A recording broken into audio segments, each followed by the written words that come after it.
ሰላም ጤና ይስጥልን እንደምን አመሻችሁ እንደምን ቆያችሁ የተከበራችሁ አድማጮቻችን ከኢትዮ ኤፍኤም 107.8 የካቲት 3 ቀን 2018 ዓ.ም የዕለተ ማክሰኞ ኢትዮ አመሻሻችን 12 ሰዓት ነው ተጀምሯል። እስከ ምሽት 1 ሰዓት ቆይታ የምናደርግ ነው የሚሆነው።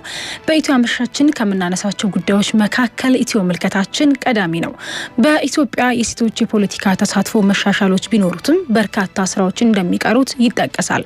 ይሄ ክፍተት ከሴቶች በተጨማሪም ሌሎች ተጋላጭ ማህበረሰባችን ክፍሎች ላይም በሰፊው ይስተዋላል።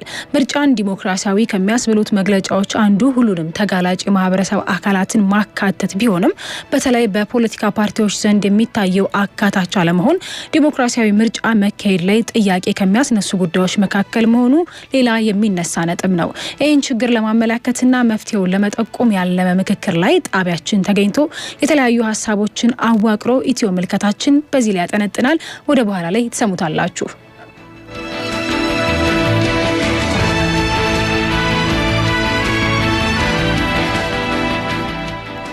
ሌላው ባጫጭር ዜናዎቻችን ከምንነግራችሁ መካከል ደግሞ ከሀገር ውስጥ ለሰባተኛው ሀገራዊ ምርጫ ብልጽግና ፓርቲ የምርጫ ምልክቱ የስንዴ ነዶ መሆኑን አስታውቋል። ከውጭ ምንጮች ካገኘናቸው ዜናዎች መካከል ደግሞ የእስራኤል ወታደሮች በደቡብ ጋዛ ፊሊስጤማውያንን ገድለዋል ተብሏል። ሌላው ከአጫጭር ዜናዎቻችን በተጨማሪ ደግሞ ቢዝነስ፣ አንድ ለመንገድ፣ ስፖርታዊ መረጃዎቻችን ሰዓታቸውን ጠብቀው ወደ እናንተ ይደርሳሉ። የሙዚቃ ግብዣም ይኖረናል። ኢትዮ አመሻሹን እየመራው ሊዲያ ደሳለኝ አብሬያችሁ ቆይታ የማደርግ ይሆናል። ዋና አዘጋጇ የኔ አባሻንበላት በቴክኒኩ ልዑል እጅጉ አለ። አድማጮች እናንተም እስከ 1 ሰዓት አብራችሁን ቆዩ።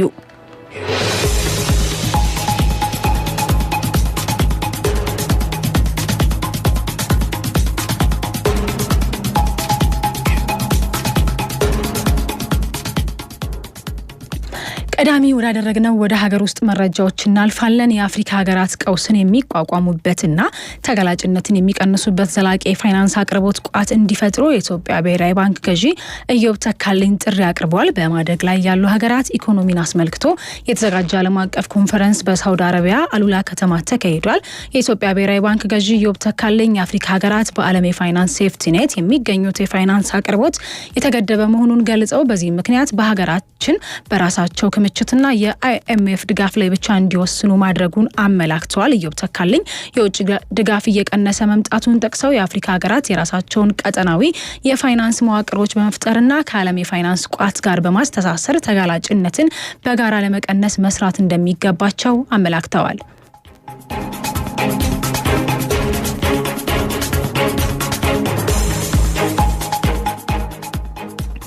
የአፋር ባህላዊ ዳኝነት ስነ ስርዓት አፍሪ መድአ በመንግስታቱ ድርጅት የትምህርት የሳይንስና ባህል ተቋም ዩኔስኮ ለማስመዝገብ በሰመራ ከተማ የውይይት መርሃ ግብር እየተካሄደ ነው። አፋር መድአ በአፋሮች ዘንድ ከጥንት ጀምሮ ሲተገበር የኖረ ባህላዊ ዳኝነት ሲሆን በክልሉ ፍርድ ቤት እውቅና ተሰጥቶት ሊተገበር የሚችሉ ተግባራት መከናወናቸውም ተገልጿል። በአሁኑ መድረክም ከክልሉ አልፎ የዓለም ቅርስ ሆኖ እንዲመዘገብ የሚያስችሉ ጥናታዊ ጽሁፎች ቀርበው ውይይት የሚደረግበት መሆኑም ተገልጿል።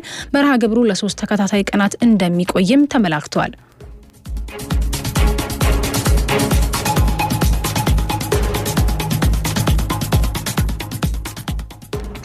ለሰባተኛው ሀገራዊ ምርጫ ብልጽግና ፓርቲ የምርጫ ምልክቱ የስንዴ ነዶ መሆኑን አስታውቋል። በዛሬው ዕለት ብልጽግና ፓርቲ ለሰባተኛው ሀገር አቀፍ ምርጫ የመወዳደሪያ የምርጫ ምልክቱንና ማኒፌስቱን በዋና የፓርቲው ጽህፈት ቤት ይፋ አድርጓል። የፓርቲው የምርጫ ቅስቀሳ ሂደትም በይፋ መጀመሩን ዛሬ እየተካሄደ ባለው መርሃ ግብር ላይ ተነግሯል። በመድረኩ ለሰባተኛው ሀገራዊ ምርጫ የመወዳደሪያ ምልክቱን ተምሳሌት አስመልክቶ በተሰጠው ማብራሪያ ምልክቱ የመደመር የትብብርና የአንድነት ተምሳሌት ነው ሲሉ ፓርቲው ገልጿል። ብልጽግና ፓርቲ ዋና ጽህፈት ቤት ኃላፊ አደም ፋራ ሀገራዊ መግባባት ለመፍጠር መትጋት የምርጫ ማኒፌስቱን እሳቤ ነው ሲሉ ገልጸዋል። አቶ አደም ፋራ ፓርቲው በሚቀጥሉት ዓመታት ሊፈታቸው ከያዛቸው ችግሮች መካከል ግጭቶችን በዘላቂነት መፍታት፣ የሽግግር ፍትህ ስርዓትን መዘርጋትና የመልካም አስተዳደር ችግሮችን መፍታት መሆኑን በመድረኩ ተናግረዋል።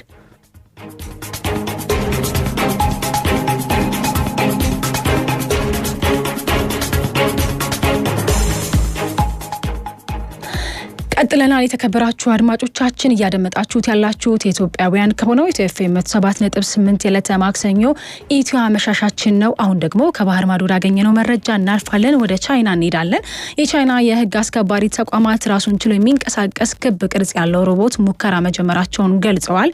ይሄ አርቲጂ የተባለው ሮቦት መረብ መወርወሪያ፣ አስለቃሽ ጭስ ቦምቦችና የድምጽ ሞገድ መበተኛዎች የታጠቀ ሲሆን ለህግ አስከባሪዎች ጥቆማ በመስጠት ወይም ተጠርጣሪዎችን ራሱን ችሎ በቁጥጥር ስር መዋል ይችላል ነው የተባለው። በመሬትና በውሃ ላይ በሰዓት እስከ 35 ኪሎ ሜትር መሽከርከር የሚችለው ይሄ ሮቦት እስከ 4 ቶን የሚደርስ ግጭትን የመቋቋም አቅም አለው። ዘመናዊ ሰው ሰራሽ አስተውሎት ኤአይ በመጠቀም ወንጀለኞችን መለየት፣ በቁጥጥር ስር መዋልና የከተማ ጥበቃ ስራ የሚሰሩ ሲሆን የህዝብን ደህንነት ለማስጠበቅ የህግ አስከባሪዎችን ያግዛል ነው የተባለው። እንደ አርቲጂ ያሉ ሞዴሎች የፖሊስ ስራ ወደ ሮቦቲክስ ቴክኖሎጂ እየተሸጋገረ መሆኑን የሚያሳዩ ምልክቶች ሲሆኑ ወንጀልን በመከላከል ረገድ የተሻለ ደህንነትና ቅልጥፍናን ያመጣል ተብሎም ይጠበቃል።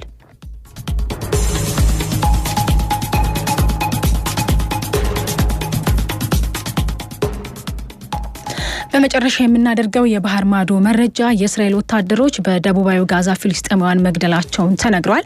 ዛሬ ረፋድ ላይ በማዕከላዊ ጋዛ በእስራኤል በደረሰ ጥቃት 3 ፍልስጤማውያን ተገድለዋል። የሕክምና ምንጮች እንደተናገሩት የሱፍ ናስር አልሪፍ የተገደለው በእስራኤል ጦር ከካን ዩኒስ በስተሰሜን በኩል ነው ተብሏል። ድርጊቱ የተፈጸመው በእስራኤል ጦር ቁጥጥር ስር በሌለው አካባቢ መሆኑን ምንጮች ጠቁመዋል።